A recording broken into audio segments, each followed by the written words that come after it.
Merci, Monsieur le Président. Madame la garde des Sceaux, je vais prolonger aussi cette question et ce débat sur le tracking.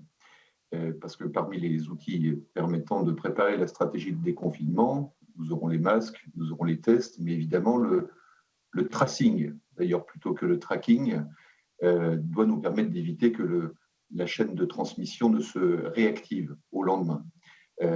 Et donc la question qui se pose à nous, c'est de savoir si ce tracing sera bien un traçage et pas un traquage, parce que ça peut être la crainte des parlementaires et de chaque Française et de chaque Français. Alors, nous savons que vous avez été étroitement associé au travail d'Olivier Véran et de Cédrico au projet d'application qui en est à ce stade à ses prémices. On en a bien noté les principes. Le volontariat, l'anonymat et le partenariat avec le système européen de protection des données qui nous garantit effectivement que nous respecterons les principes du RGPD. Pour autant, si le principe est que chaque Français sache s'il est ou s'il a pu être en contact avec une personne contaminée ou qui aurait pu être testée positive ensuite, il est important que vous puissiez nous apporter un certain nombre de garanties. D'abord, le rôle du ministère de la Justice et votre rôle en tant que garde des Sceaux, garante des libertés publiques, dans l'élaboration de ce système. Deuxième garantie, le choix du système de protection des données.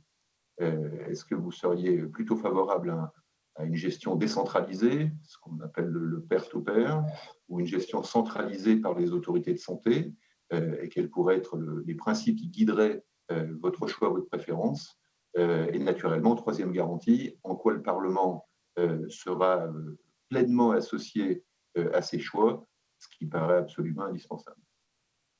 Monsieur le Président Mignola, vous m'avez posé deux questions rappelant les principes qu'on avait énoncés, c'est-à-dire anonymat, volontariat, portage européen. Vous m'interrogez sur le point de savoir quel est le rôle du ministère de la Justice.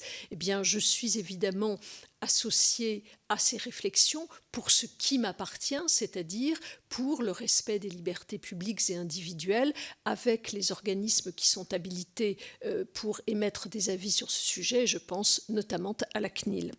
Vous m'interrogez également sur le choix du système décentralisé ou centralisé. Là encore, je ne suis pas en mesure de vous répondre. Ce sont des questions que nous nous sommes posées sur d'autres projets européens. Je pense notamment au projet ECRIS-TCN sur l'interconnexion des casiers judiciaires au niveau européen. Donc il y a des réponses qui ont été apportées à ce moment-là, mais sur des objets très précis. Là, il ne m'est pas possible encore de dire quelles pourraient être les options retenues.